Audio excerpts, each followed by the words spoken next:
There is a sentence in the Bible that most people read quickly, nod their heads, and move on. But if you actually stop and let its words sink in, really sink in, it will shake something deep inside you. It is not a suggestion. It is not an encouragement. It is not a gentle reminder. It is a verdict. And verdicts are not up for debate. Hebrews chapter 11, verse 6. Without faith, it is impossible to please God. Read that again. Not difficult, not unlikely, impossible. That one word changes everything. Because if it is impossible to please God without faith, then every prayer prayed without it, every sacrifice made without it, every religious act performed without it, every tear shed inside a church building without it, none of it reached the throne of God the way you hoped. Not because God does not care, but because there is a language He responds to, and everything else, no matter how sincere, no matter how costly, no matter how public or how private, is simply not that language. Think about the people in your life who are genuinely religious. They go to church every week without fail. They give generously. They serve their communities with real commitment. They read their Bibles. They say the right things and live decent lives by any human standard. Now ask yourself this question honestly, without flinching. Are they pleasing God? According to this verse, the answer depends entirely on one thing that has nothing to do with any of those activities. And that is exactly what makes this so uncomfortable. We were taught, most of us, from the very beginning, that God measures our lives by what we do, by the choices we make, the habits we build, the sins we manage to avoid, the service we render. And while those things carry weight, Hebrews chapter 11 verse 6 is telling you something far more radical than any of that. The foundation of your entire relationship with God is not your behavior. It is your belief. Not belief as a mental checkbox you tick when someone asks if you are a Christian. Not belief as a theological position you defend in an online argument. Not belief as something you inherited from your parents and never truly examined for yourself. Belief as something that grips you so completely that it rewires the way you live, the way you pray, the way you face the things that terrify you at 3 in the morning when the room is dark and the answer still has not come. This video is going to take you somewhere most Christian content will never take you. Not because the truth is hidden in some obscure corner of Scripture, but because it is uncomfortable. Because it forces you to look at your own faith with brutal honesty. Not the faith you perform for others. Not the faith you display publicly or talk about in Bible study. But the faith you actually carry inside you when no one is watching. When the prayer goes unanswered for the 100th time. When the silence of God feels louder than any voice you have ever heard. Before this is over, you will understand what biblical faith actually is, and it is not what most people think. You will see the 2 specific things God requires from anyone who dares to come near Him.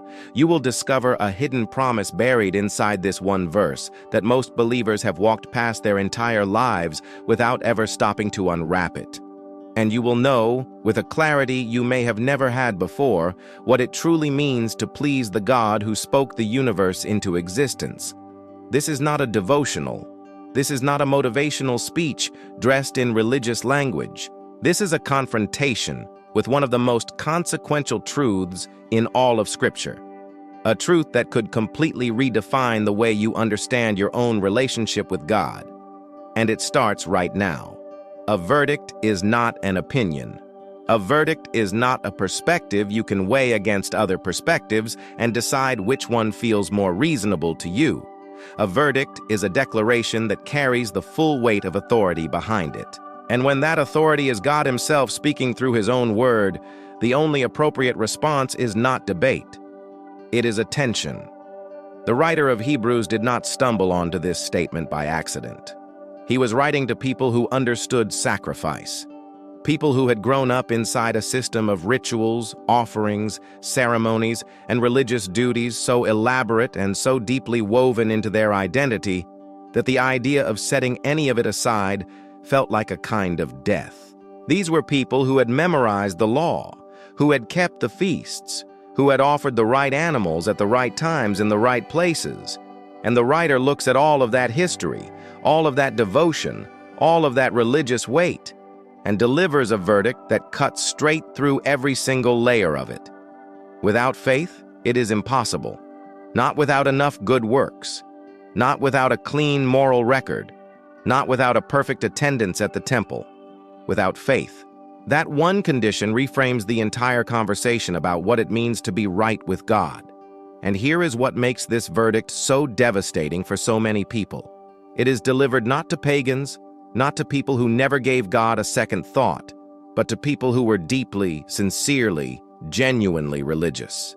People who would have been offended if anyone questioned their commitment to God. Sound familiar?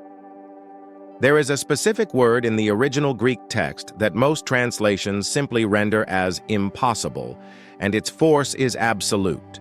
It carries the idea of something that cannot happen under any circumstances. Not now, not with more effort, not with better intentions. There is no version of the story where a person approaches God, strips faith entirely out of the equation, and somehow manages to be pleasing to him. The verdict closes that door completely. And it does not apologize for doing so. Now here is where this becomes deeply personal. Because most people, when they hear this, immediately assume they already have faith. After all, they believe in God. They believe Jesus died and rose again. They believe the Bible is true. And so they hear, without faith, it is impossible to please God. And they think, well, that does not apply to me. I have faith. But the verse does not stop there. It goes on to define exactly what kind of faith it is talking about.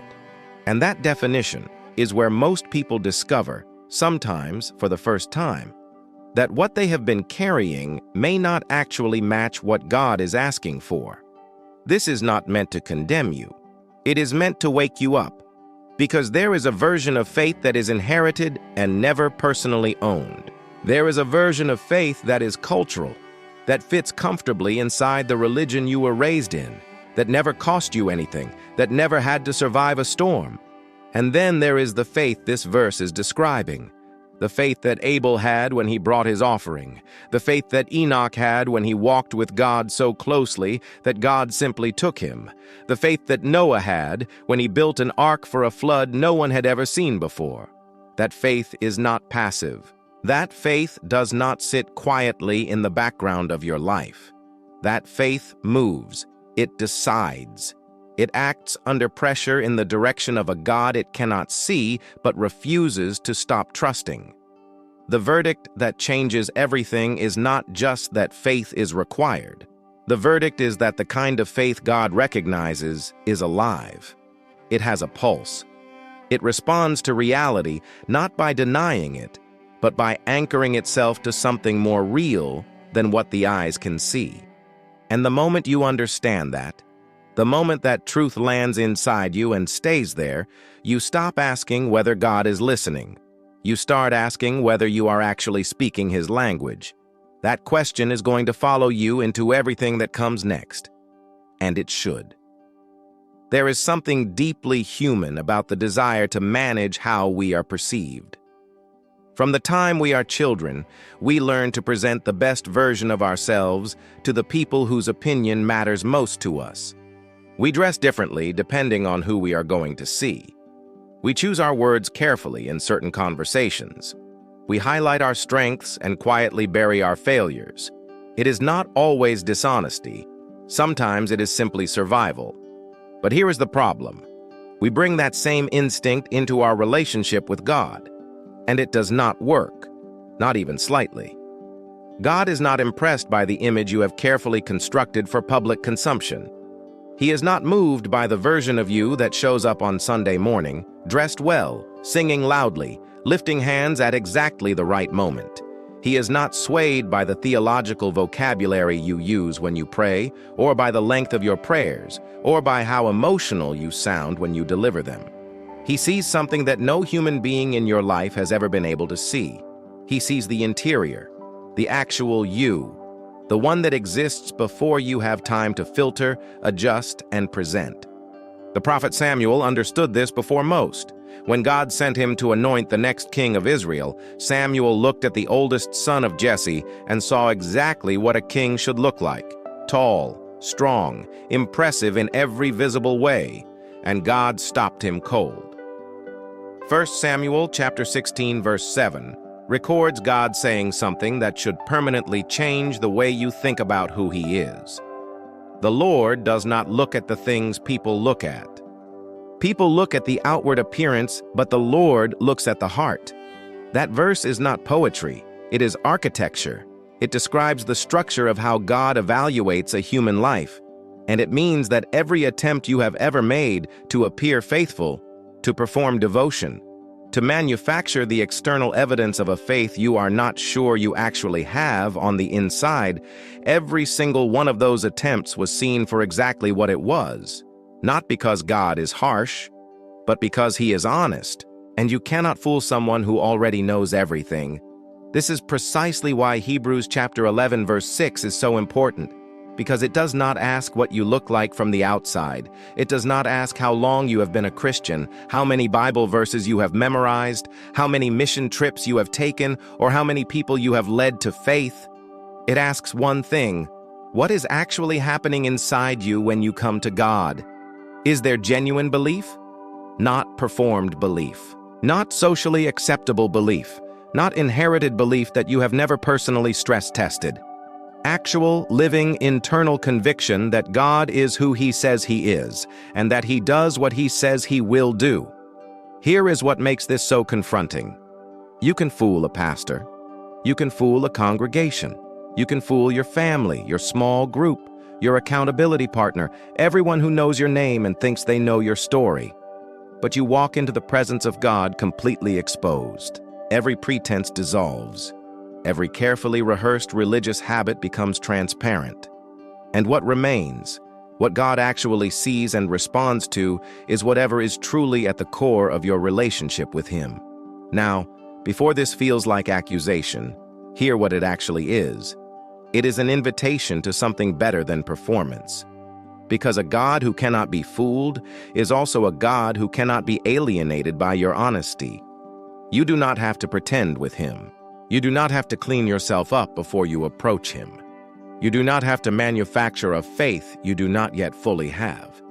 You can come to him exactly as you are, with every doubt, every fear, every question you have been too afraid to say out loud in a church setting, and he receives it. Not because he is lowering the standard, but because he already sees it all and is still holding the door open. The God who cannot be fooled is also the God who cannot be manipulated into loving you less than he already does. And that truth carries a weight that religious performance never could. Because performance is exhausting. It requires maintenance. It breaks down under pressure. But a faith that is honest, that is real, that has stopped trying to manage God's perception and started simply trusting his character, that kind of faith has a staying power that no external pressure can destroy. You have been trying to make God believe something about you. What if you stopped? What if instead you let yourself believe something about him? That shift is smaller than it sounds, and it changes everything that comes after it. The last thing you heard was an invitation to stop performing and start trusting. But here is the honest question that follows. Why is performance so deeply embedded in the way most people relate to God in the first place? The answer did not come from nowhere. It was built, brick by brick, over centuries of religious systems that, with the best of intentions, replaced something living with something manageable. And the damage that decision caused is still being felt today in churches, in homes, and in the quiet interior lives of millions of people who genuinely love God but have never been taught what it actually means to reach him. Religion, in its institutional form, has an almost unavoidable tendency toward structure, and structure is not wrong. Order is not the enemy. But there is a moment in the life of every religious system when the structure stops serving the relationship and starts replacing it, when the ritual becomes the point, when the attendance record becomes the measure of devotion. when the external markers of belonging become more important than the internal reality of faith. And when that happens, something catastrophic occurs. People begin to believe that the practice itself is what pleases God, that if they show up, give, serve, observe, and obey the visible rules, the transaction is complete. Jesus confronted this directly and without apology. In Matthew chapter 15, verses 8 and 9, he quoted the prophet Isaiah and aimed it like an arrow at the religious leaders of his day. "These people honor me with their lips, but their hearts are far from me. They worship me in vain. Their teachings are merely human rules." That indictment was not directed at pagans. It was directed at the most religiously committed people of that generation, the ones who had dedicated their entire lives to the service of God. And Jesus looked at all of it and called it vain, empty, without substance where it mattered most. That is not a comfortable passage. It is not meant to be, because it forces a question that religion rarely asks out loud. Is it possible to be thoroughly religious and completely miss God at the same time? The answer, according to Scripture, is yes. Absolutely and tragically yes. The problem is not that religion values practice. The problem is when practice becomes a substitute for presence. When going through the motions replaces actually engaging with a living God who is personal, relational, and entirely uninterested in your performance review. Hebrews chapter 11 verse 6 does not say, without religious observance it is impossible to please God. It does not say, without sacrifice or without ceremony or without doctrinal precision. It says without faith. That one distinction dismantles centuries of religious architecture built on the assumption that more external devotion equals more divine approval. Think about what that means practically. A person can sit inside a church building for 40 years and never develop genuine faith. They can know every hymn, every catechism, every theological framework their tradition has to offer, and still walk out every Sunday with a heart that has never truly anchored itself to the living God behind all of those words. Not because they are hypocrites, not because they are bad people, but because no one ever told them that what God is actually looking for cannot be produced by attendance, cannot be generated by discipline alone, and cannot be inherited from parents who had it. And on the other side of that same tragedy, a person can walk into a relationship with God with almost no religious background, no church history, no theological vocabulary, nothing but a desperate and honest conviction that God is real and that He rewards those who seek Him with everything they have. And that person, according to Hebrews chapter 11 verse 6, is already closer to what God is looking for than someone who has spent decades perfecting the outward form of religion without the inward reality of faith. This is not an argument against church. It is not a rejection of tradition, community, or the disciplines that have shaped believers across generations. Those things have genuine value when they serve as pathways into deeper faith.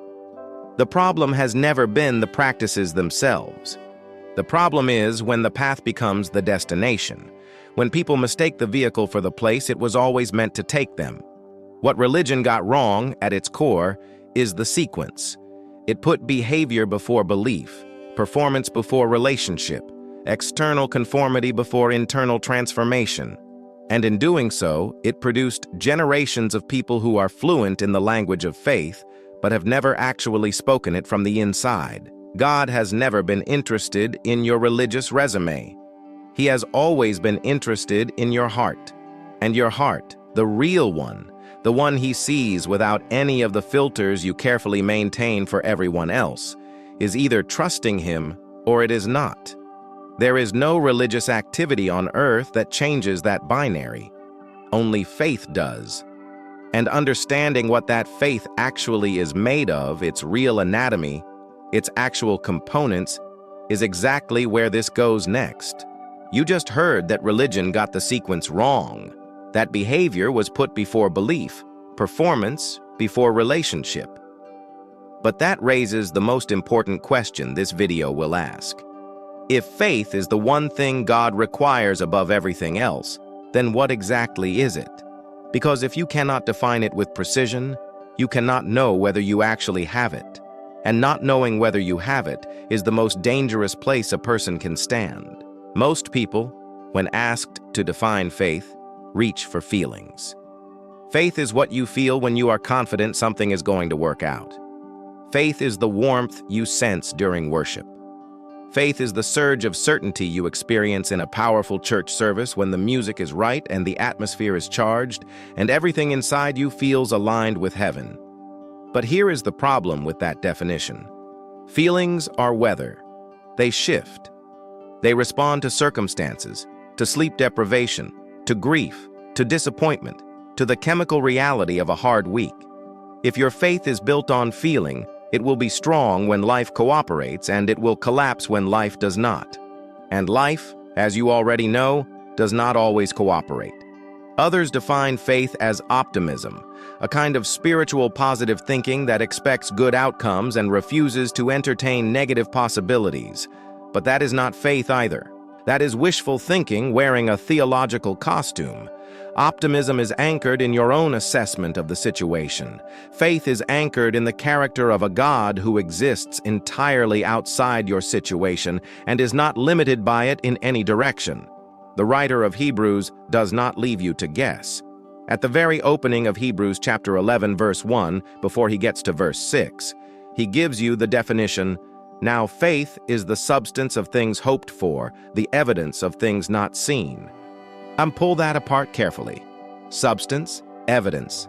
These are not emotional words. These are legal and architectural words. Substance refers to something that has real weight, real existence, real foundation. Evidence refers to something that functions as proof, as confirmation, as grounds for a conclusion. Faith, by this definition, is not the absence of proof. It is a different category of proof. It is the kind of certainty that does not require physical visibility to be structurally sound. Think about it this way. You have never seen the wind. You have only ever seen what the wind does to the things it touches. You have never seen gravity. You have only ever seen the way objects respond to its pull. And yet no one calls you irrational for believing in wind or gravity. You believe in them because their effects are undeniable, because the evidence of their existence surrounds you at every moment, even though the forces themselves remain invisible to the naked eye. Biblical faith operates in the same category. It is not a leap into the dark. It is a step into a reality that is more solid than the visible world, anchored in the nature of a God whose track record across all of human history gives every rational person grounds to trust him. But faith also has a direction. It is not a general spiritual openness or a vague sense that something greater exists. Hebrews chapter 11 verse 6 is specific. The faith that pleases God is faith directed at God himself, at who he is, and at what he does. It is personal. It is relational. It requires that you have actually engaged with the question of who God is and arrived at a conviction that is yours, not borrowed, not inherited, not assumed, but genuinely owned at the level of your deepest interior life. And here is the component that most definitions of faith leave out entirely. Faith is active.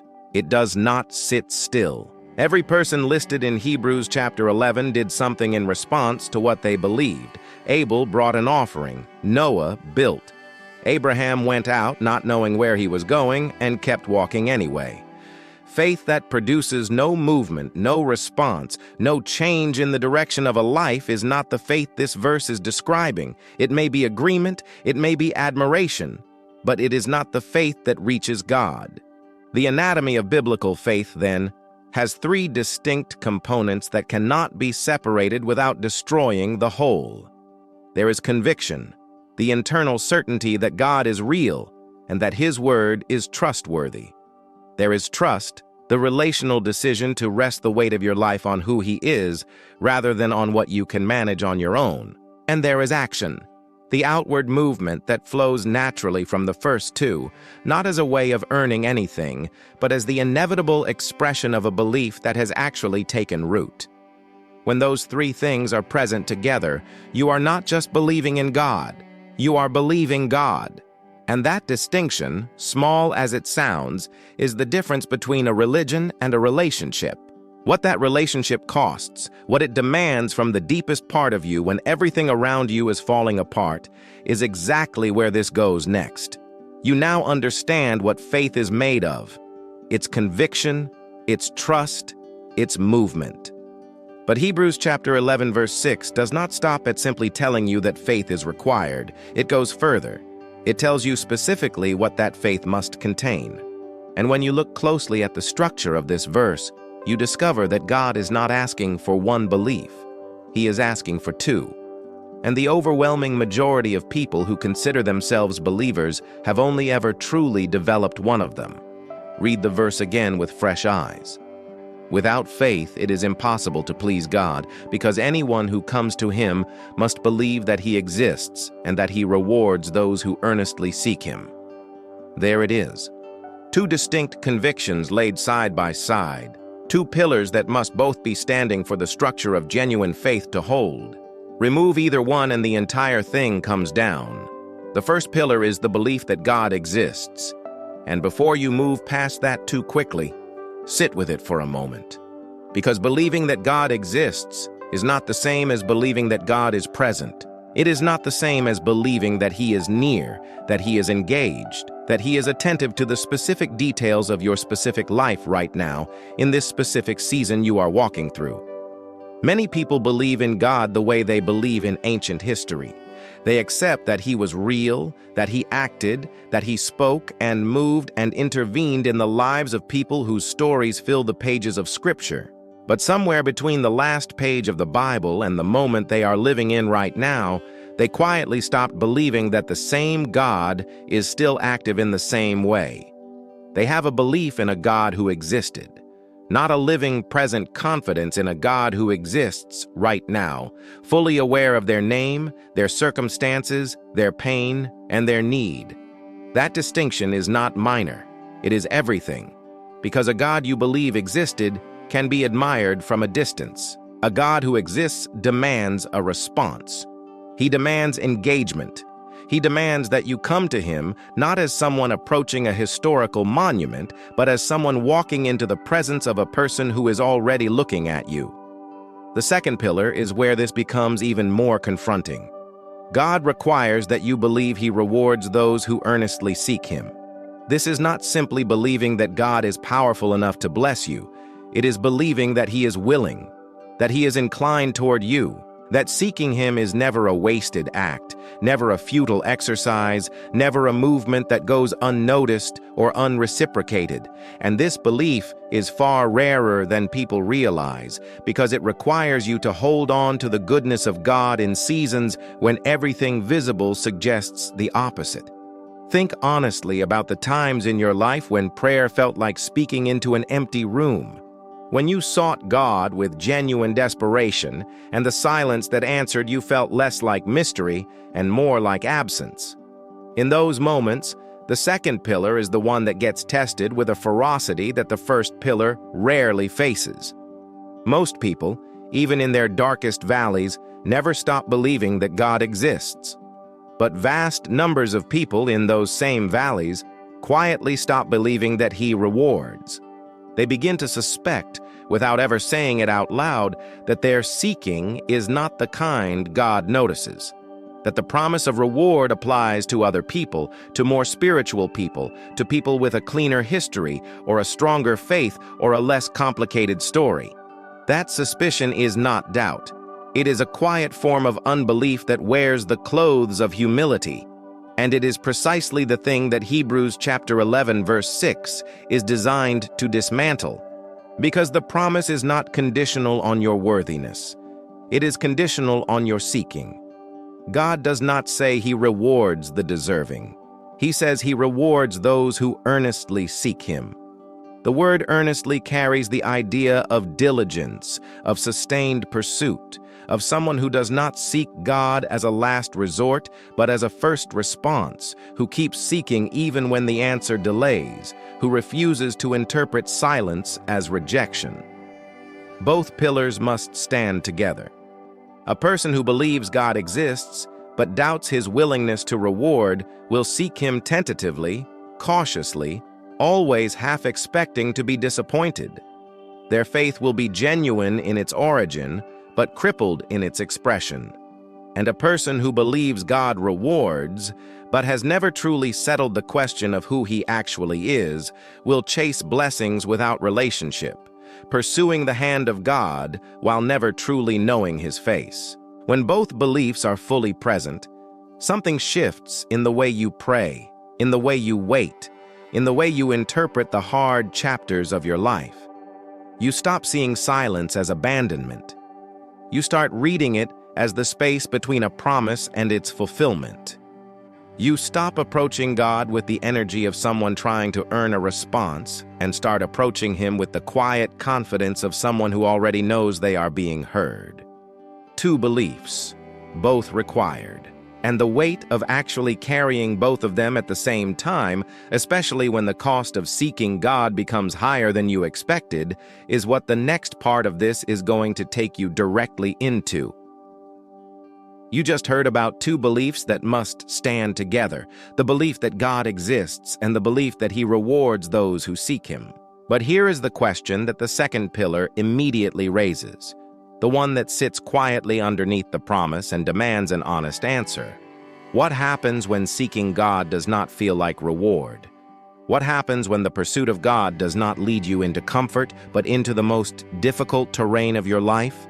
What happens when the cost of seeking him is higher than anything you were prepared to pay? Because that is the experience that separates theoretical faith from the kind of faith this verse is actually describing. Job sought God. Not casually, not occasionally, but with the full weight of a life built around the conviction that God was real and that he was good. Job chapter 1 verses 1 through 3 describe a man of complete integrity, someone who feared God and turned away from evil, a man whose devotion was not performance, but genuine interior reality. And then everything he had was taken, his wealth, his children, his health, his dignity, and in the wreckage of all of it, his own wife looked at him and told him to curse God and die. His closest friends sat with him for 7 days in silence, and when they finally spoke, they told him his suffering was his own fault, that God was punishing him for something hidden, that the math of his losses could only add up one way. He must have done something to deserve it. But Job refused to accept that equation, not because he was not in pain. He was in extraordinary pain. Not because he had no questions. He had questions that poured out of him with a rawness that should make every sanitized version of Christian faith deeply uncomfortable. But through every chapter of his devastation, through every wave of loss and confusion and unanswered prayer, Job kept seeking. He kept addressing God directly, kept insisting that God owed him an audience, kept pressing toward the presence of the very one whose silence was part of what was breaking him. And in Job chapter 13, verse 15, he says something that stands as one of the most staggering declarations of faith in all of Scripture. Though he slay me, yet will I trust in him. That is what earnest seeking looks like when it costs everything. It is not the seeking of a person who expects the path to be smooth. It is the seeking of a person who has decided that God is worth pursuing regardless of what the pursuit demands. Abraham understood this at a level that defies rational explanation. God had given him the son he had waited decades for. Isaac was not just a child. He was the living proof of a promise, the evidence that God keeps his word even when the timeline seems impossible. And then God asked for him back. He asked Abraham to take that boy, that irreplaceable boy, to a mountain in the region of Moriah and offer him as a sacrifice. Genesis chapter 22, verses 1 through 3, record Abraham's response with a simplicity that is almost shocking. He rose early the next morning and went. No recorded argument, no night of bargaining. He went, carrying the full weight of what was being asked, seeking God in a direction that looked from every external angle like devastation. What made Abraham move in that direction? The writer of Hebrews tells you directly. Hebrews chapter 11, verses 17 through 19 reveal the interior reality behind Abraham's obedience. He reasoned that God was able to raise Isaac from the dead. He did not go because he had stopped loving his son. He went because he had decided that God's faithfulness to his own promise was more reliable than the apparent finality of death. He sought God all the way to the altar, and the seeking was rewarded in a way that no human calculation could have predicted. This is the pattern that runs through every life in Hebrews chapter 11. The seeking never came cheap. Moses chose to be mistreated alongside the people of God rather than enjoy the pleasures of Egypt for a season. Hebrews chapter 11 verse 26 says he considered the reproach of following God to be of greater value than the treasures of Egypt. That is not the language of a person for whom faith cost nothing. That is the language of a person who ran an honest cost-benefit analysis and decided that what God offers at the end of the seeking is worth more than anything the world offers at the beginning of abandoning it. Here is what all of these lives are showing you. Earnest seeking is not the same as comfortable seeking. It is not seeking God when the atmosphere is right and the answers come quickly and the path ahead is clearly lit. Earnest seeking is the decision to pursue God into the silence, into the loss, into the confusion, into the seasons where nothing visible confirms that the seeking is being noticed at all. It is the decision to keep moving toward God when every human instinct is screaming at you to stop, to protect yourself, to cut your losses, and find a more reliable source of comfort. And here is what makes that kind of seeking possible. It is not sheer willpower. It is not religious stubbornness. It is the second pillar standing firm even when everything around it is shaking. It is the unshakable conviction that God rewards. Not that he might reward. Not that he rewards sometimes under certain conditions for certain categories of people. That he rewards. Full stop, period.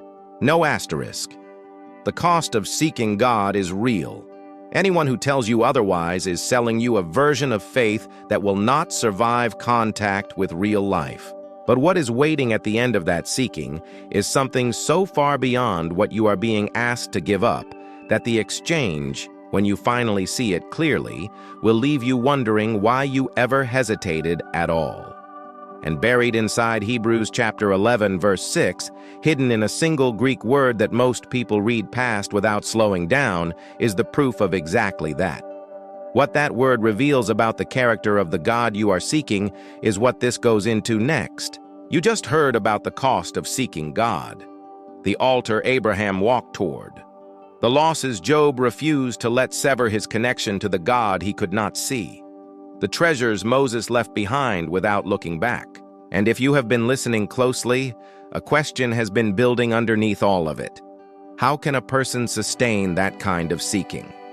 What gives a human being the interior strength to keep moving toward God when the movement is costly, when the silence is prolonged, when the evidence visible to the naked eye suggests that the pursuit is not being noticed? The answer is not found in human determination. It is found in a single Greek word buried inside Hebrews chapter 11, verse 6.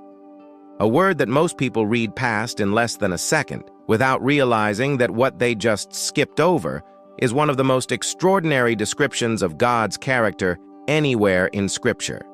The word is misthapodotes. It appears only once in the entire New Testament. Only here, in this verse, in this specific declaration about what faith must believe about God. And its meaning, when you unpack it fully, does not simply describe a God who gives rewards. It describes something far more precise, far more personal, and far more staggering than a general promise of divine generosity. Misthapodotes is a compound word. It is built from two Greek roots. The first is misthos, which refers to wages, not a gift, not an act of generosity extended to someone who has no claim on it. Wages, the payment that is owed to someone in response to work performed, the kind of payment that carries with it the force of obligation, the weight of a debt that a person of integrity is bound to settle. The second root is apodidomai, which means to give back, to return, to render what is due. It carries the idea of repayment, of restoration, of a transaction that has a moral and relational dimension behind it. Put those two roots together, and you are not looking at a God who occasionally decides to bless people when the mood strikes him. You are looking at a God who considers himself genuinely obligated to those who seek him. A God who looks at the seeking of a human heart, the real seeking, the costly seeking, the kind that keeps moving toward him through silence and loss and confusion and unanswered prayer, and says, I owe you something for this. Not because you earned his love, not because your seeking generated a debt he is reluctant to pay, but because he is the kind of God whose character is bound to his own promises in a way that makes his faithfulness not just likely, but inevitable. This is the hidden promise inside the verse.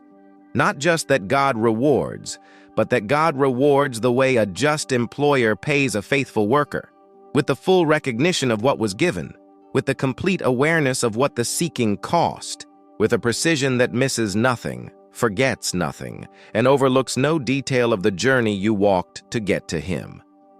Think about what that does to the way you seek. If you believed, genuinely believed, that every act of trust in a season of silence was being recorded, that every prayer prayed in a dark room with no visible response was being received, that every decision to believe God's character over the evidence of your circumstances was carrying a weight in the economy of heaven that you could not yet see, but that was absolutely real. If you believed that, not as a motivational idea, but as a theological conviction anchored in the actual meaning of this word, it would change the way you wait. It would change the way you endure.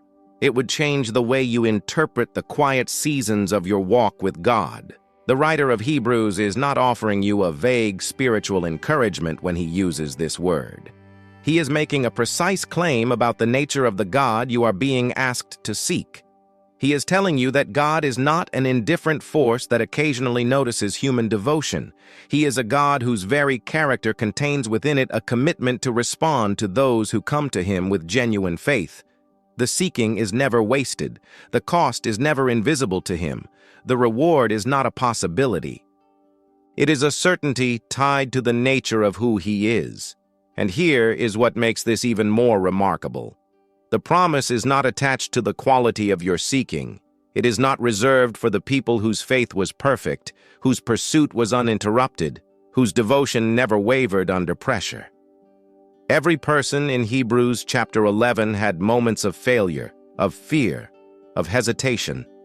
Abraham lied about his wife to protect himself. Moses struck a rock in anger when God told him to speak to it. Rahab was a woman whose past was defined by the very thing that religious systems use to disqualify people. And yet every single one of them is in the gallery. Every single one of them is held up as evidence that God sees the seeking beneath the imperfection and responds to it with the faithfulness of a God who cannot be anything other than what he is. Mistopotates. One word, one promise. And it is enough to carry you through every season where the reward is not yet visible, because the God who owes it to you has never once defaulted on a debt in the entire history of his dealings with humanity. But knowing that God rewards is only part of the picture, because faith, as this verse makes clear, has a language of its own. And understanding how that language works, why it is the only one God responds to, and what it sounds like when it is spoken from the inside of a real human life, is exactly where this goes next. You just discovered that God considers himself obligated to those who seek him.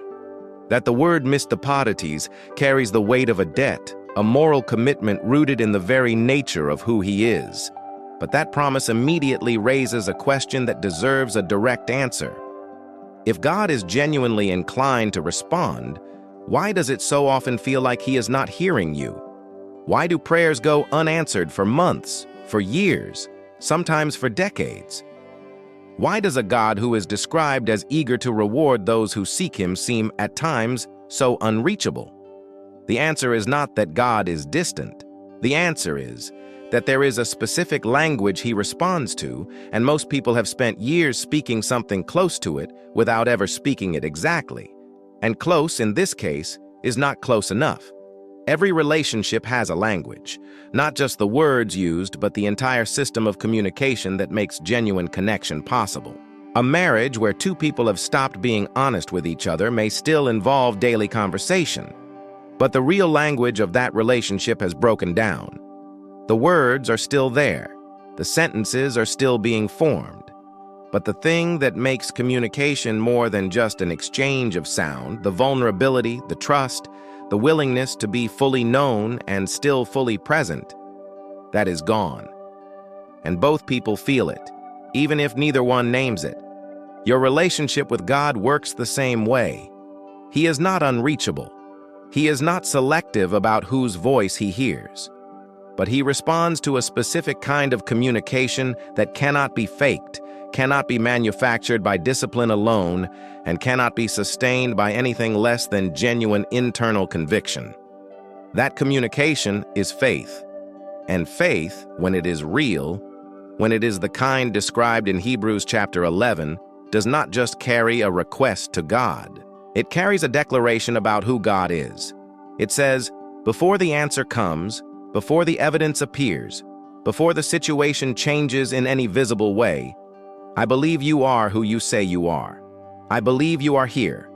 I believe you are listening. I believe you are good. And I am going to keep speaking to you from that place, not because my circumstances confirm it, but because your character demands it. That is the language God responds to. Not the language of perfect theology, though theology matters. Not the language of emotional intensity, though genuine emotion is not unwelcome. Not the language of religious routine, though discipline has its place. The language that reaches God is the language of trust spoken from the inside of a real situation by a person who has decided that God's nature is more reliable than their own fear.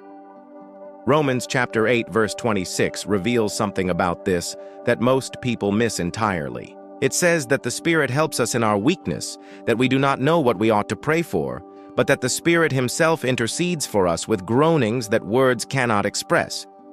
Read that carefully.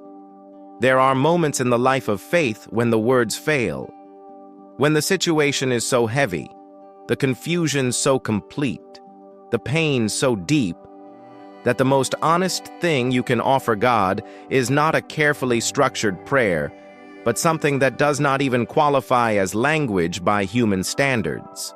And the extraordinary claim of this verse is that God receives that too, that the Spirit translates the inarticulate cry of a trusting heart and presents it before the Father as something he fully understands.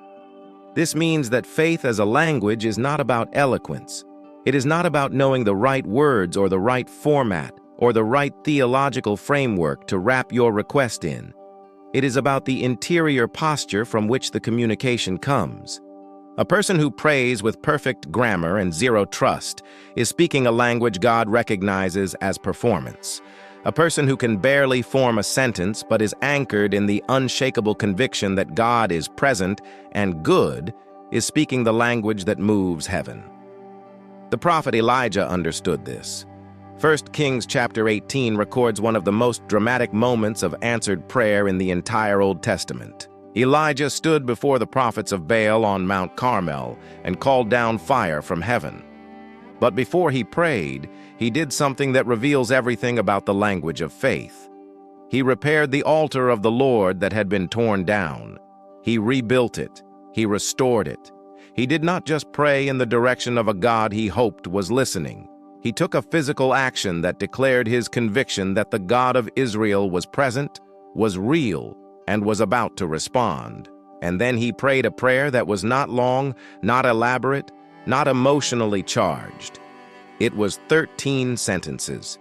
Simple, direct, anchored entirely in the character and the reputation of God. And the fire fell. That prayer worked not because of its length or its volume or its theological sophistication. It worked because every word of it was spoken from a place of genuine trust in a God whose nature Elijah had decided was reliable. That is the language God understands. Anchored conviction expressed through honest communication, regardless of how polished or how broken that communication sounds to human ears. Here is what this means for you specifically. You do not need to find better words. You do not need a more sophisticated prayer life or a more disciplined devotional routine before God will respond to you. What you need, what this verse is pushing you toward, is the decision to speak to God from the truest part of yourself, to stop performing for Him the way you perform for everyone else, and to start communicating with Him from the interior reality of where you actually are. Bring Him the doubt alongside the belief. Bring Him the fear alongside the trust. Bring Him the questions you have been too afraid to ask in any other setting. Speak to Him from there, from that raw and unfiltered place, and you will discover something that religious performance never produced: the unmistakable sense that you are actually being heard. Because you are. And the moment that moves from intellectual possibility to lived conviction, the moment faith shifts from something you know about to something you are actually experiencing in real time, is the most significant moment in the life of any believer. What that moment looks and feels like, and how to recognize it when it happens, is exactly where this goes next. You just heard that faith is a language spoken from the truest part of yourself, that God does not require eloquence or religious sophistication, that what reaches Him is the honest communication of a heart that has decided His character is reliable. But that raises a question that is more personal than anything this video has addressed so far. How do you know when that decision has actually been made? How do you recognize the moment faith stops being something you know about and starts being something you actually have? Because there is a difference, and most people have never been given the tools to identify it. There is a moment in the life of every person who moves from religious familiarity into genuine faith that is unlike any other moment in their spiritual journey. It does not always arrive with dramatic emotion. It does not always come during a powerful church service or a mountaintop experience or a moment of crisis so severe that God feels like the only remaining option. Sometimes it comes quietly. Sometimes it arrives in the middle of an ordinary Tuesday when nothing extraordinary is happening, and yet something inside you shifts with a permanence that no subsequent circumstance has been able to undo. The best way to describe it is this: before that moment, God is a concept you relate to. After that moment, God is a person you relate with. Before it, faith is a set of beliefs you hold. After it, faith is a reality that holds you. The direction of the weight changes. And once it changes, you know the difference between the two states with a clarity that no theological argument can produce and no theological argument can take away. Peter experienced this moment on the water. Matthew chapter 14, verses 28 through 29 records something that should not be passed over quickly.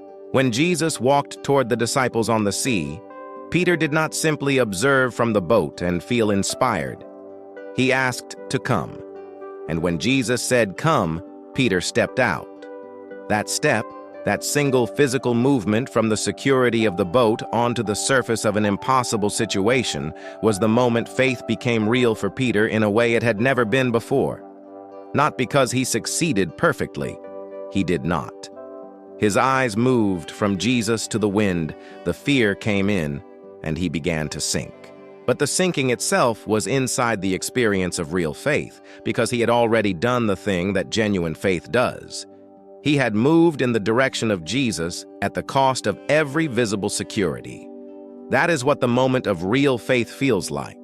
It is the moment you stop analyzing whether you can trust God and start actually trusting Him at cost, in a direction that requires Him to show up, because you have run out of every other option you were quietly keeping available as a backup. For Abraham, it was the moment he left Ur. Hebrews chapter 11 verse 8 says he went out, not knowing where he was going. There was no map, no guarantee of safe passage, no detailed itinerary from God that would have allowed Abraham to assess the reasonableness of the request before committing to it. There was only a voice and a direction and the decision to move. And in the moving, faith became real, not in the planning stage, not in the contemplation stage, in the actual moment of departure from everything familiar toward everything unknown. This is why so many people carry faith as a theoretical possession for years without ever experiencing it as a living reality. Theory does not require movement. Theory can be refined indefinitely in the safety of a mind that never commits to a direction. But real faith, the kind this verse is describing, cannot exist in a permanent state of contemplation. At some point, the boat has to be left. The familiar shore has to recede. The step has to be taken onto the water, regardless of what the wind is doing. And here is what makes that step possible, what gives a person the interior courage to move when every visible signal says, stay. It is not the absence of fear. Peter was almost certainly afraid when he swung his legs over the side of that boat. Abraham almost certainly felt the weight of the unknown pressing against him as disappeared behind him. Fear is not the opposite of faith. The opposite of faith is the refusal to move despite the fear, the decision to let the discomfort of the unknown outweigh the conviction about the character of God. Real faith moves afraid. It takes the step with trembling legs. It leaves the shore with a heart that is not fully certain about the details, but is absolutely certain about the one it is moving toward. And in that movement, something happens that cannot happen any other way. The reality of God stops being a theological proposition and becomes a lived experience. The certainty that He is there, that He is present, that He is catching you even as the water rises around your knees, that certainty is not produced by more thinking. It is produced by the step. You may be in a season right now where faith is still mostly theoretical, where you know the doctrines, affirm the creeds, attend the services, and yet something inside you is aware that the distance between what you believe intellectually and what you are actually trusting God with in the real decisions of your life is wider than you are comfortable admitting. That awareness is not condemnation. It is an invitation. It is the recognition that the boat is still an option, that the shore is still visible, and that the step is still ahead of you. The step looks different for everyone. For some, it is the prayer that finally drops the pretense and speaks the raw truth. For some, it is the decision made in full obedience to God's direction at enormous personal cost. For some, it is simply the moment of surrender, where the white-knuckled grip on control is finally released and something that has been held tightly is placed with open hands into the care of a God whose faithfulness has never once failed. Whatever that step looks like for you, the moment you take it is the moment faith becomes real. And real faith does not just change your spiritual life, it changes everything. The way you see your circumstances, the way you interpret silence, the way you carry the weight of things you cannot fix, cannot predict, and cannot control. All of it shifts when faith moves from the category of what you know into the category of what you are actually living. And what that living faith looks like when it is fully expressed, what it actually means on a practical and daily level to be a person who pleases God, is something that most believers have never had described to them with the clarity it deserves. That is exactly where this goes next. You just heard about the moment faith becomes real, the step off the boat, the departure from the familiar shore, the movement toward God at the cost of every visible security. But that raises a question that is far more practical than it might initially seem. Once that step has been taken, once faith has moved from theory into lived reality, what does the life that follows actually look like? What does it mean on an ordinary Wednesday morning to be a person who is genuinely pleasing to God? Because the answer most people carry has been shaped more by religious culture than by Scripture. And the gap between those two sources is wider than most believers have ever been invited to examine. The dominant picture of a God-pleasing life, the one quietly absorbed through years of church attendance and Christian culture, looks something like this: a person who sins as little as possible, who reads their Bible consistently, who prays daily, gives generously, serves faithfully, and manages to keep their behavior inside the boundaries that their tradition has defined as acceptable. A person who, by every external standard, is doing the things a serious Christian is supposed to do. And that picture is not entirely wrong. Those things matter. But if that is the primary definition of what it means to please God, then Hebrews chapter 11 verse 6 has been completely bypassed. Because not one of those activities is what the verse names as the condition of divine pleasure. The verse names faith, and faith, as everything in this video has been building toward, is fundamentally relational before it is behavioral. It is about who you are trusting before it is about what you are doing, which means that pleasing God at its core looks less like a performance review and more like a relationship that is actually functioning the way it was designed to. Think about what it looks like when a relationship between two people is genuinely healthy. There is honest communication. There is trust that does not require constant reassurance. There is a willingness to bring the difficult things, the failures, the fears, the uncertainties into the relationship rather than hiding them to protect the other person's perception of you. There is a settled confidence in the other person's character that allows you to rest even when circumstances are difficult, because the relationship itself is stable even when everything around it is not. That is what a healthy relationship looks like between people. And that is, with breathtaking directness, what God is describing when he says he is pleased by faith. A life that pleases God is a life in ongoing, honest, trusting relationship with him.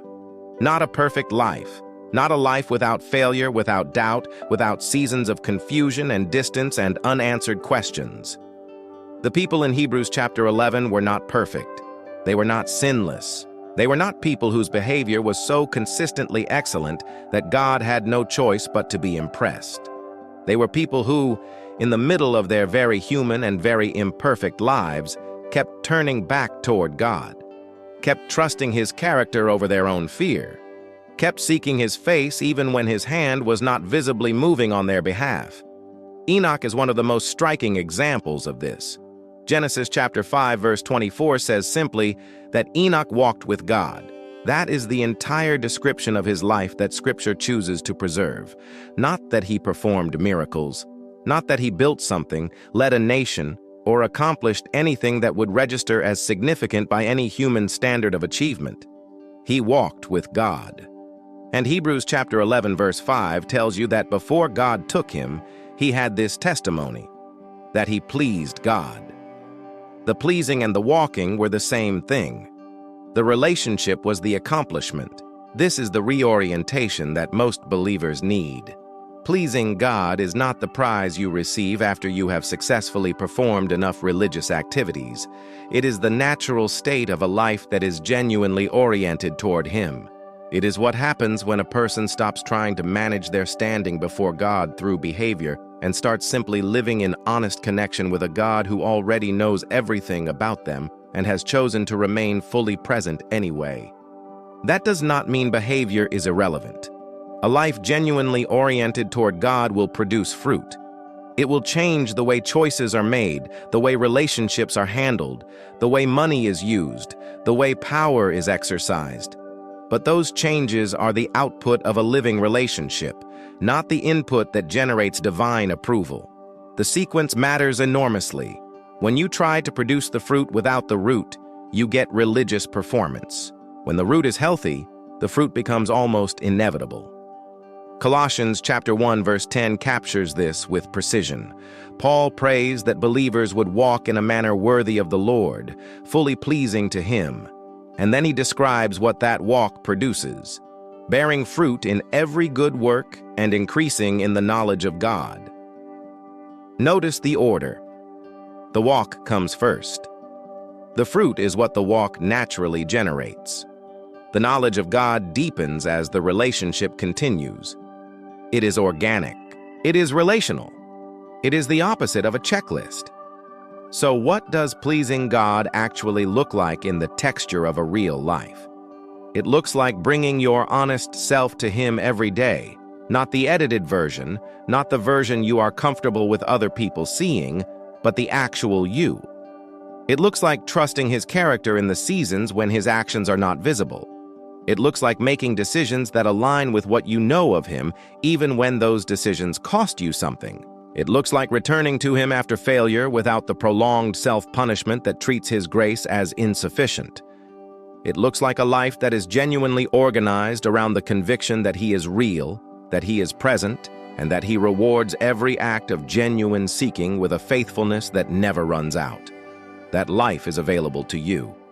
Not after you become a better version of yourself. Not after you have resolved every theological question or conquered every persistent sin or accumulated enough spiritual experience to feel qualified. Now, exactly as you are. Because pleasing God was never about the version of you that you were hoping to eventually become. It has always been about the faith you are carrying or choosing to carry in this moment. And that faith, when it is fully alive, does not just change you on the inside. It moves things on the outside in ways that defy every natural explanation. What faith actually does at the cosmic level, the forces it engages, the realities it repositions, the things it sets in motion that no human eye can track, is something that most teaching on faith never gets close to. That is exactly where this goes next. You just heard that pleasing God is not a performance, that it is a relationship, organic and honest, built on the daily decision to trust His character over your own fear.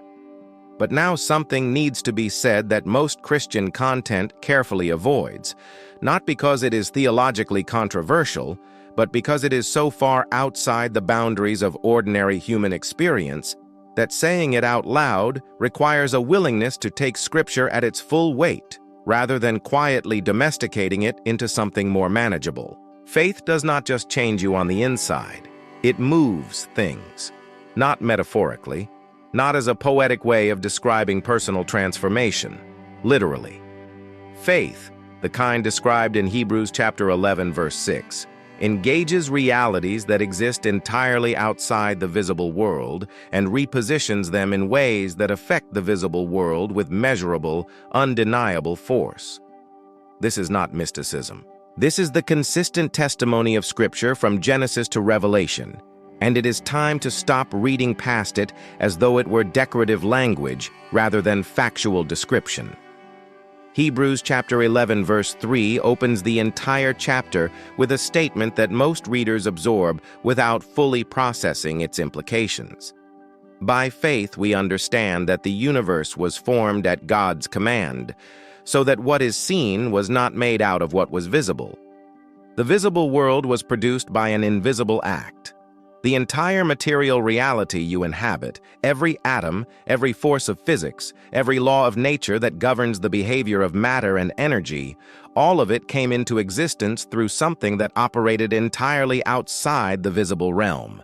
And the writer of Hebrews wants you to understand that connection before he tells you about the faith of Abel, Enoch, Noah, Abraham, and the rest. He wants you to understand that the invisible has always been the source of the visible, that what you can see has always been downstream from what you cannot.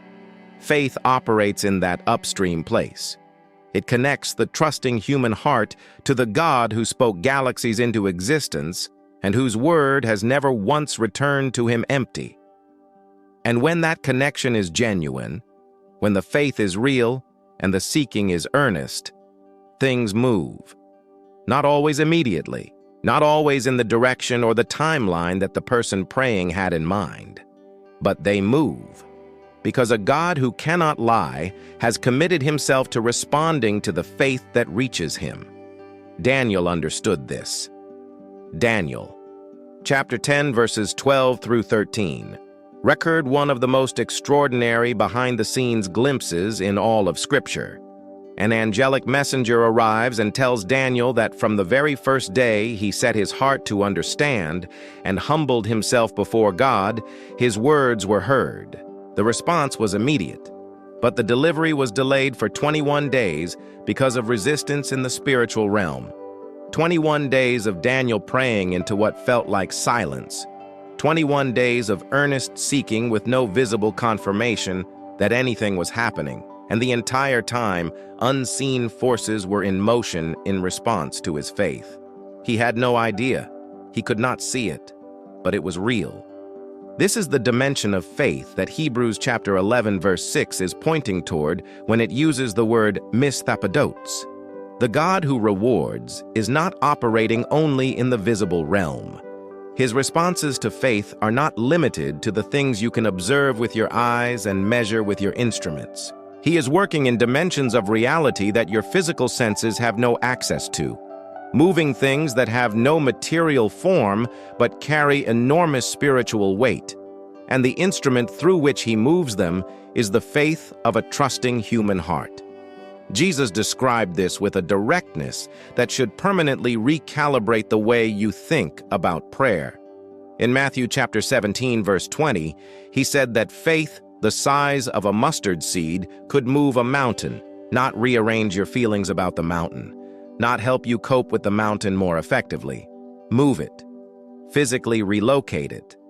The image is not decorative.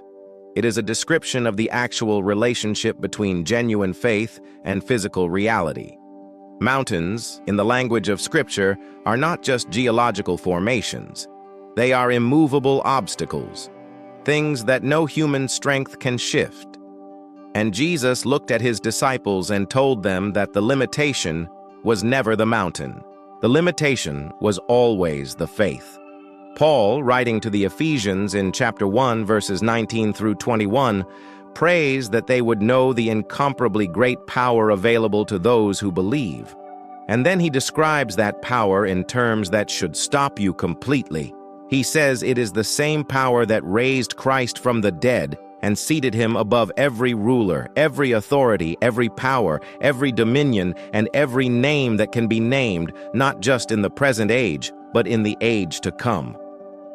The power available to a person of genuine faith is resurrection power, the power that defeated death itself. And it is not reserved for apostles, for prophets, for people with extraordinary spiritual gifts or remarkable theological credentials. It is described as available to those who believe. That word, believe, takes you directly back to Hebrews chapter 11, verse 6.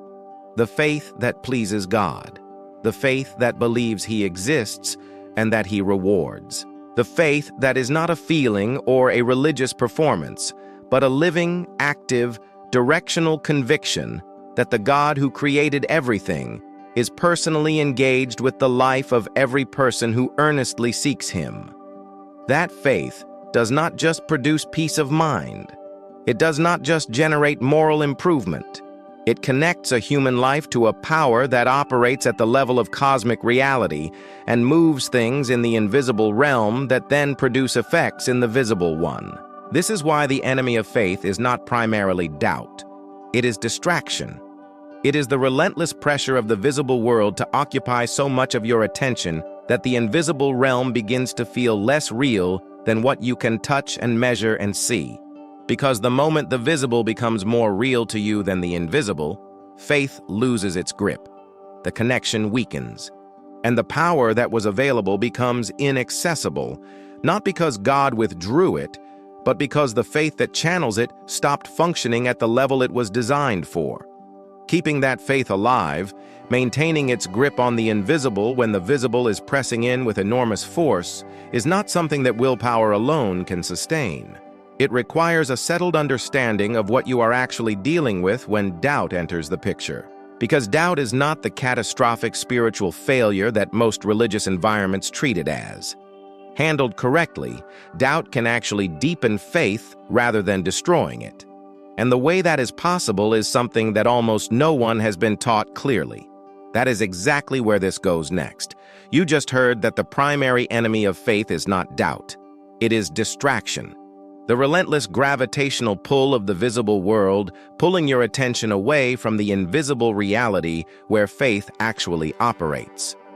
But that statement raises something that needs to be addressed directly, honestly, and without the kind of religious varnish that has left so many believers carrying unnecessary shame about one of the most natural experiences in the life of faith.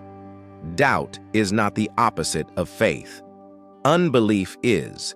And the difference between those two things is not semantic. It is the difference between a person who is genuinely engaged with God and a person who has simply walked away. Understanding that distinction could be the most liberating thing you take from this entire video, because it means that the struggle you have been quietly carrying, the questions you have not been able to answer, the moments of uncertainty that made you wonder whether your faith was even real, none of that disqualifies you from the promise of Hebrews chapter 11, verse 6. Thomas is the most famous doubter in the New Testament, and the way his story has been told in most Christian contexts has done enormous damage. He is presented as the cautionary tale, the disciple who failed where the others succeeded, the one whose doubt marked him as spiritually inferior to the rest. But look at what actually happened. After the resurrection, when the other disciples told Thomas they had seen the Lord, Thomas said he would not believe until he could see the nail marks in Jesus' hands and put his finger where the nails were. John chapter 20 verses 26 through 28 record what happened next. 8 days later, Jesus appeared again, and he went directly to Thomas. Not to rebuke him, not to shame him in front of the others. He went to Thomas specifically, offered him exactly what he had asked for, and said, "Stop doubting and believe." Thomas's response in that moment is one of the most profound declarations of faith in the entire gospel. He looked at Jesus and said, "My Lord and my God." Not a tentative acknowledgement, not a cautious concession, a full, unreserved declaration of the highest possible recognition of who Jesus was. And it came directly out of the doubt. The doubt was not the barrier to the encounter. The doubt was the pathway into one of the most intimate encounters with the risen Christ recorded in Scripture. This does not mean doubt is something to be cultivated or celebrated. It means doubt that remains in honest relationship with God, that brings its questions to Him rather than walking away from Him, is not the end of faith.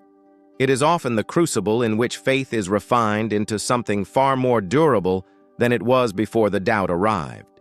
The Psalms are the most honest record of spiritual doubt in all of Scripture. Psalm 22 opens with the words that Jesus himself would quote from the cross, "My God, why have you forsaken me?" That is not a statement of confident faith. That is a cry of genuine abandonment, of felt absence, of a person whose experience of God in that moment is so far from what they know to be true about Him that the gap between theology and experience has become almost unbearable. And yet that cry is in the Bible, preserved, honored, included in the sacred text, not as an example of what not to do, but as an authentic expression of what real relationship with God looks like when the weight becomes almost impossible to carry. The writer of that psalm did not stop speaking to God when the doubt came in. He brought the doubt into the conversation. He laid the confusion and the felt abandonment directly before the God he was accusing of silence and asked for an answer. That is the critical distinction. Doubt that remains in dialogue with God is not unbelief. It is wrestling, and the God of Scripture has never once walked away from a person willing to wrestle with Him honestly.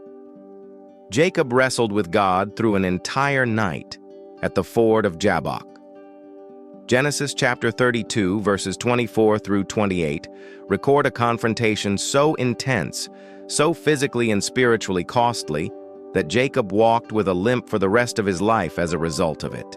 And yet, at the end of that night, God did not condemn him for the struggle. He blessed him. He gave him a new name. He honored the wrestling as a form of seeking that demonstrated more genuine engagement than any comfortable, unchallenged faith ever could. The pattern is consistent throughout Scripture. God is not threatened by your questions. He is not destabilized by your uncertainty. He is not looking for people whose faith has never been tested, never wavered, never produced a night of wrestling that left them limping into the morning. He is looking for people who, in the middle of all of that, refuse to stop seeking Him, who bring their doubt to Him rather than using it as a reason to walk away from Him, whose questions are evidence not of a failing faith, but of a faith that is taking God seriously enough to demand real engagement rather than settling for comfortable distance. Unbelief looks completely different from doubt.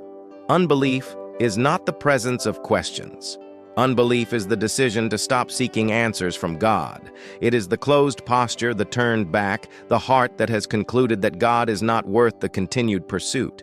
Hebrews chapter 3 verse 12 warns against an unbelieving heart that turns away from the living God. The turning away is the defining feature, not the uncertainty, not the struggle, the departure. You can doubt and still be seeking. You can wrestle and still be moving toward God. You can carry questions that have no immediate answers and still be the kind of person Hebrews chapter 11 verse 6 is describing when it talks about those who earnestly seek Him. Because earnest seeking does not mean seeking without difficulty. It means seeking without stopping. It means that the doubt becomes the fuel for a deeper engagement with God rather than the excuse for a comfortable withdrawal from Him. If you have been carrying shame about your doubt, put it down. It was never yours to carry. The faith that pleases God is not the faith that has never been tested. It is the faith that has been tested, that has felt the full weight of uncertainty and unanswered questions and seasons of felt absence, and that has kept seeking anyway. That faith is not weaker than the faith that has never faced a serious challenge. It is stronger. Because it knows something the untested faith does not. It knows that God is still there on the other side of the doubt, that He was there through the entire night of wrestling, that He was the one who held the door open while the questions were being asked. The people who found God throughout all of human history were not people who never doubted. They were people who doubted and kept seeking anyway. Their stories carry a weight that perfectly comfortable faith never could. And those stories, the ones Scripture preserves and the ones history records, are exactly where this goes next. You just heard that doubt does not disqualify you, that the faith God honors is not the faith that has never been tested, but the faith that has been tested and kept seeking anyway. And now it is time to look at the people who actually did that, not as abstract theological examples, not as distant biblical figures whose lives bear no resemblance to yours, but as real human beings who faced the same interior battles you face, who carried the same weight of unanswered questions, who stood in the same darkness of divine silence, and who found something on the other side of their seeking that no human language has ever been fully adequate to describe.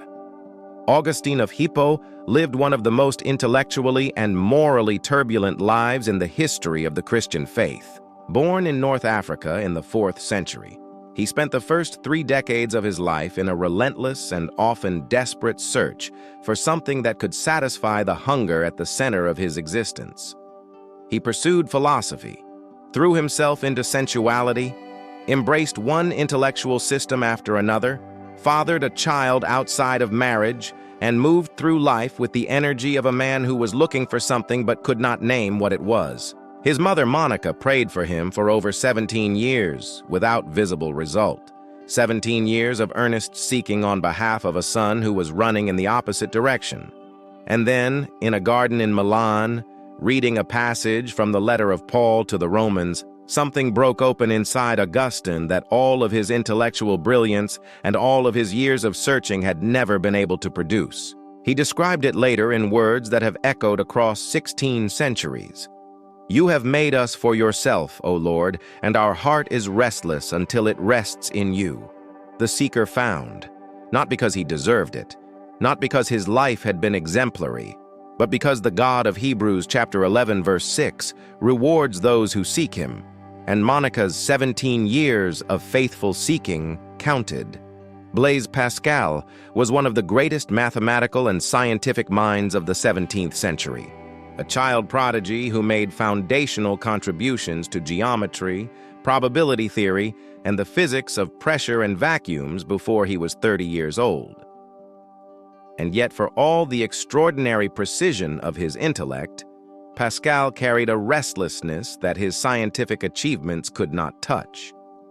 On the night of November 23, 1654, he experienced something so overwhelming, so completely outside the categories his brilliant mind had spent a lifetime constructing, that he sewed a written account of it into the lining of his coat and wore it against his body for the rest of his life. It was discovered only after his death. It begins with a single word written in capital letters: fire. Not the God of philosophers and scholars, he wrote, but the God of Abraham, the God of Isaac, the God of Jacob. Certainty, certainty, feeling, joy, peace, the seeker found. Not through intellectual achievement, but through an encounter with a person whose reality shattered every framework Pascal had ever built to contain it. Sundar Singh was born into a wealthy Sikh family in northern India in 1889. As a teenager, consumed by grief after the death of his mother and furious at the Christian missionaries whose faith he considered an offense to his own, he burned a Bible page by page and threw the ashes into the street. 3 days later, having decided that if he could not find God that night, he would throw himself in front of the morning train, he knelt in his room before dawn and cried out to God with the desperation of a person who had run out of every other option. What happened in that room in the hours before dawn is something Sundar Singh spent the rest of his life attempting to describe, with language he consistently admitted was insufficient. He saw Jesus, not a vision produced by religious imagination, a presence so real, so undeniably personal, that the young man who had burned a Bible 3 days earlier rose from his knees and told his father he was going to follow Christ regardless of the cost. The cost was everything. His family disowned him.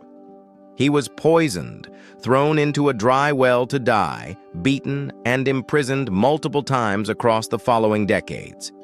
He sought God into suffering that most people in comfortable Western Christianity have no reference point for. And he never stopped. Because he had found something in that room before dawn that no amount of suffering could take away from him. These are not people who came to God with clean hands and settled hearts. Augustine came with decades of moral wreckage. Pascal came with an intellect so formidable it had become its own kind of barrier. Sundar Singh came with rage and a burned Bible and a plan to end his own life if the night produced nothing. And every one of them found a God who was already there, already waiting, already inclined toward them in the way that Misthapidotes describes. A God who considers himself in debt to those who seek him. A God whose faithfulness to his own promise is so absolute that he meets seekers at the precise intersection of their desperation and their honesty.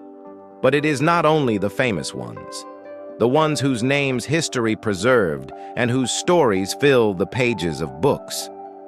The pattern of Hebrews chapter 11 verse 6 has never been limited to extraordinary people in extraordinary circumstances.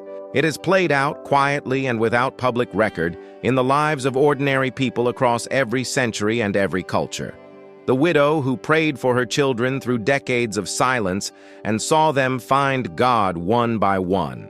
The prisoner who had nothing left to lose and found in that emptiness the space that faith had never been able to occupy when life was full. The person sitting in their car in a parking lot, unable to go inside because the weight of everything had finally become more than they could carry alone, who spoke words to God that were not refined or theologically correct, but were absolutely honest, and felt something shift in the interior of their life that has never fully shifted back. Those stories are as real as Augustine's, as significant as Pascal's, as costly as Sundar Singh's. Because the God of Hebrews chapter 11 verse 6 does not have a hierarchy of seekers whose seeking counts more than others.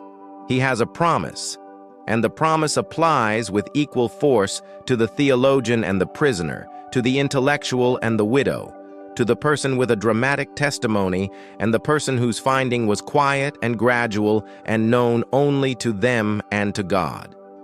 What all of these seekers have in common is not the external shape of their seeking. It is the interior reality of it. They sought God with everything they had, from wherever they were, at whatever cost the seeking demanded. And they found, not always immediately, not always in the way they expected, but they found. Because a God who cannot lie made a promise that he cannot break. And that promise is the same today as it was when the writer of Hebrews first put it into words. You are reading about these people right now for a reason, because something in their stories is meant to dismantle whatever excuse you have been using to delay the seeking that your own life requires. The seeking that you know, somewhere beneath all of the daily noise and busyness and distraction, is still waiting for you to begin in earnest. And beginning, it does not require you to have your life in order first, your doubts resolved first, your past cleaned up first. It requires only that you start, right now, from exactly where you are, with exactly what you have. What that starting actually looks like in the practical reality of your daily life, the specific interior shift that activates the faith Hebrews chapter 11 verse 6 is describing, is exactly where this goes next. You just heard about the seekers who found Augustine, Pascal, Sundar Singh, and the countless unnamed ones whose stories were never recorded in any book, but were witnessed by a God who forgets nothing. And if those stories did anything, they dismantled the idea that seeking God is reserved for a particular category of person with a particular kind of background or a particular level of spiritual preparation. The seeking is available to you. Right now. Today. But available is not the same as activated. And the distance between those two words is where most people spend their entire lives without ever crossing it. So here is the question that everything in this video has been building toward. Not as a theological exercise, not as a concept to be filed away alongside everything else you have learned and never acted on, as a direct and personal question that deserves a direct and personal answer. What would it actually look like for you? Not for Augustine, not for Pascal, not for anyone whose story you have heard in this video, but for you to activate the faith that Hebrews chapter 11 verse 6 is describing. What is the specific interior shift that moves faith from something you know about into something you are actually living? The first thing that needs to be said is that activating faith is not the same as generating it. You cannot manufacture genuine faith through sheer willpower. You cannot decide hard enough to trust God and produce trust by the force of that decision alone. If you could, faith would ultimately be a human achievement, and the entire point of Hebrews chapter 11 verse 6 is that it is not. Faith is a response. It is what happens inside a person when they genuinely engage with the reality of who God is and allow that reality to land at the level of their deepest conviction rather than remaining at the surface level of intellectual acknowledgement. This means the first movement toward activating faith is not trying harder. It is looking more carefully at God, at His character, at the actual record of His dealings with human beings across the entire span of Scripture and history. Romans chapter 10 verse 17 says that faith comes from hearing, and hearing through the word of Christ. Faith is generated by genuine encounter with the truth about who God is, which means that if your faith feels thin, if it feels more like a religious habit than a living conviction, the response is not to discipline yourself into believing more. The response is to go back to the source, to read Scripture not as a religious duty, but as a document describing a person. To sit with what you find there long enough to let it move from your head into the place where your actual trust lives. The second movement is the decision to stop waiting until you feel ready. Readiness, in the context of faith, is almost always an illusion. The disciples were not ready when Jesus called them. Abraham was not ready when God told him to leave everything he knew. Moses was not ready when the burning bush interrupted his life as a shepherd in the wilderness of Midian. Exodus chapter 3 verses 11 through 12 record Moses' first response to God's call, "Who am I that I should go?" And God's answer was not a list of qualifications Moses had overlooked. It was a promise of presence. "I will be with you." The readiness was never going to come from Moses. It was always going to come from God being with Moses. And the only way Moses could access that presence was by going, unready and uncertain, in the direction God was pointing. That pattern applies to your life with a directness that should be uncomfortable and liberating at the same time. The faith you are waiting to feel before you start seeking in earnest is not going to arrive before the seeking begins. It arrives in the seeking. It is generated by the movement, not by the preparation for the movement. The boat has to be left before the water holds you. The step has to be taken before the evidence appears. The third movement is the decision to make your seeking specific. Vague faith produces vague results. Earnest seeking, the kind Hebrews chapter 11 verse 6 describes, has a direction and a focus. It is not a general spiritual openness. It is the deliberate, sustained orientation of your heart toward a specific God who has specific things to say to your specific life. This means that activating faith requires you to bring your actual situation to God, not a sanitized version of it. Not the version that makes you look like a person who has it mostly together with a few manageable prayer requests. The real situation. The thing you are actually afraid of. The question you have actually been unable to answer. The area of your life where trust has been the most difficult and the cost of trusting has felt the highest. Bring that specific thing to God. Not as a transaction, not as an attempt to unlock a blessing, but as an act of genuine seeking. Say to Him, with as much honesty as you can access in this moment, I believe you exist. I am choosing to believe you reward those who seek you. And I am seeking you right now, in this specific place of need, with everything I actually have rather than everything I wish I had. That prayer, simple as it sounds, is not small. It is the activation of both pillars simultaneously. The belief that He exists, brought into contact with the belief that He rewards, applied to the actual terrain of your real life. And something happens when both of those pillars are standing at the same time, not always immediately visible, not always accompanied by emotion or dramatic spiritual experience, but something happens.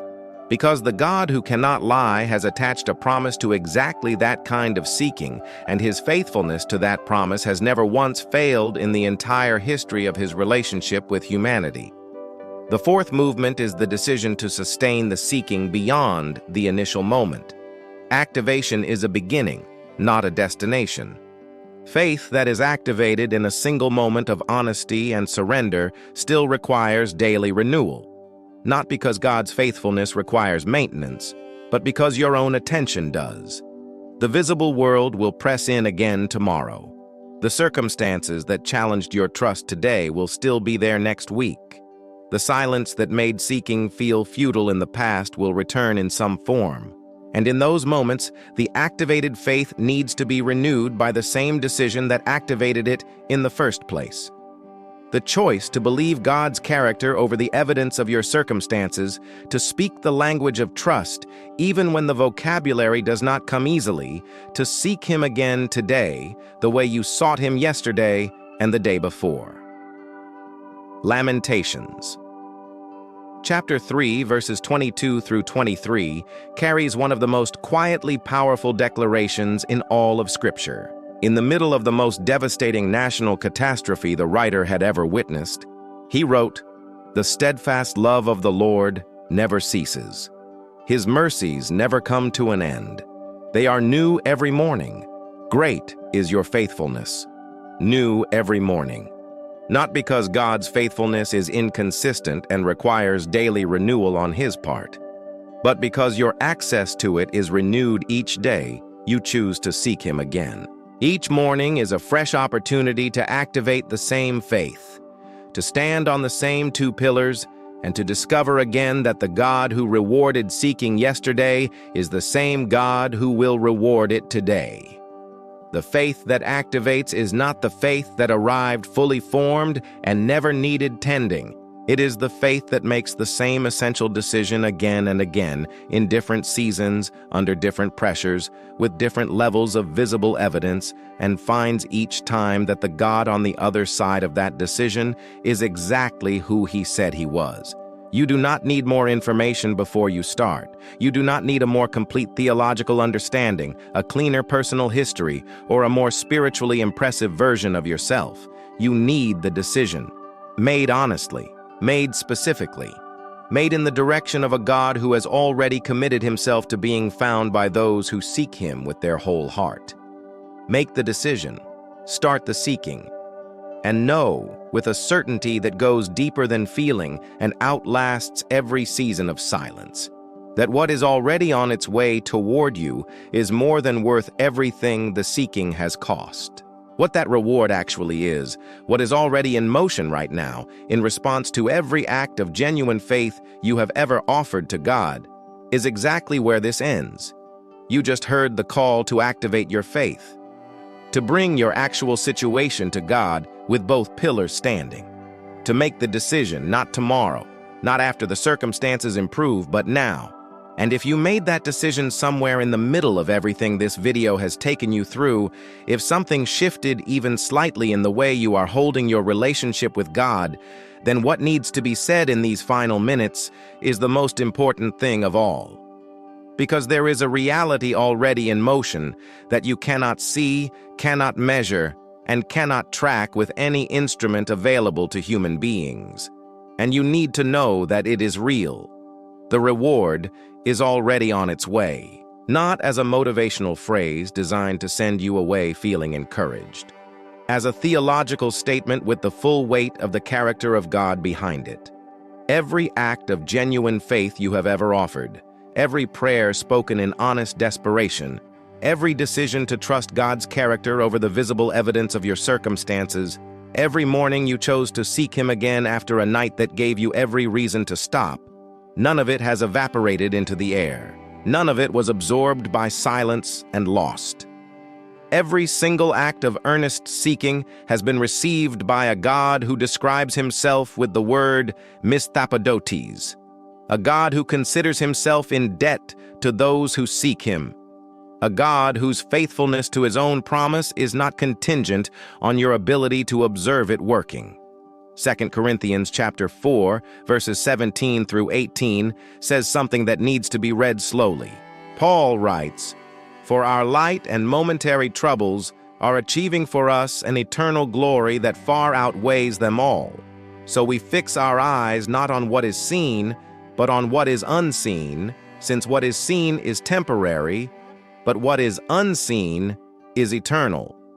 Paul wrote those words from inside a life that included beatings, imprisonments, shipwrecks, stoning, and a suffering so sustained and so severe that the word momentary requires an entirely different framework than the human one to make any sense at all. And yet he called it light, not because it did not hurt, not because the cost was not real, but because he had seen, with a clarity, that his suffering had actually sharpened rather than destroyed the weight of what was being produced on the other side of the visible, the glory that the seeking was achieving, the eternal reality being built, brick by every act of faith that looked from the outside like loss. That is the economy of God. It runs by completely different rules than any economy you have ever participated in. In the economy of the visible world, what you cannot see does not count. What is not yet measurable does not exist. What has not yet arrived is not real. But in the economy of a God whose word created everything that exists out of nothing, the unseen is more real than the seen. The promise is more solid than the problem. The reward that is coming carries more weight than everything the seeking has cost. And the faith that anchors itself to that reality, that refuses to let the visible crowd out the invisible, is the faith that Hebrews chapter 11 verse 6 is describing. The faith that pleases God, the faith that reaches Him, the faith that sets the reward in motion. Think about the people this video has walked you through. Abel, whose offering was received by a God who saw the faith behind it, even though Abel himself was killed before he could witness any visible reward. Hebrews chapter 11 verse 4 says that through his faith he still speaks, though he is dead. The reward of a life of faith is not always visible within the timeline of the life itself. Sometimes it echoes forward across thousands of years, touching people whose names the faithful person never knew, whose lives were shaped by a faith that was offered and then placed entirely in the hands of God to do with it whatever he chose. Enoch walked with God and was taken. Abraham died without receiving the fullness of the promise. Hebrews chapter 11 verses 13 through 16 says explicitly that all of these people were still living by faith when they died. They did not receive the things promised. They only saw them and welcomed them from a distance. And then the writer says something extraordinary. He says God is not ashamed to be called their God, because he has prepared a city for them. The reward was not withheld. It was waiting in a dimension that their earthly lives could not yet access. And the God who called himself their God considered that promise so binding, so absolutely certain of fulfillment, that he allowed his own name and reputation to be attached to it. Your name is attached to a promise with the same binding force. Every act of faith you have offered, however small, however imperfect, however mixed with doubt and fear and the complicated reality of a human life that does not always look the way a life of faith is supposed to look, every single one of those acts has registered in the economy of a God who forgets nothing, who owes nothing to chance, who has staked his own character on the certainty that those who seek him will be rewarded. The reward may not arrive in the form you expected. It almost certainly will not arrive on the timeline you preferred. It may come in this life, in the sudden turning of a season that had felt permanently fixed, in the answer that arrives after years of silence with a precision that only a God who was listening the entire time could have arranged. Or it may come in the fullness of what awaits beyond this life, in the city that Hebrews chapter 11 describes, in the reality that Paul calls an eternal glory that outweighs everything the seeking ever cost. But it is coming, with the same certainty that the sun rises, with the same inevitability that a debt owed by a person of absolute integrity will be paid. The God who made the promise has never once defaulted. In every generation, across every culture, through every variety of human suffering and silence and unanswered prayer, the seekers who held on found that the God they were seeking was already holding them, that the silence was never absence, that the delay was never denial. That what was being built in the invisible, in the unseen space between the seeking and the reward, was something so far beyond what human imagination could have constructed that the waiting, in retrospect, became part of the gift. Finally, this is where everything this video has said lands. Not as information you add to a collection of things you know about faith, but as a living reality you step into with both feet. The verdict of Hebrews chapter 11 verse 6 is not a threat. It is an invitation. Without faith, it is impossible to please God, yes. But with faith, with the real faith, the costly faith, the faith that believes he exists and believes he rewards and keeps seeking even when the seeking hurts, with that faith, everything becomes possible. Not because you have become extraordinary, but because you have connected yourself to a God who is. The reward is already on its way. It has been moving toward you since the moment you first sought him in earnest. And the God who sent it has never once lost track of where you are. Keep seeking. He is closer than you think.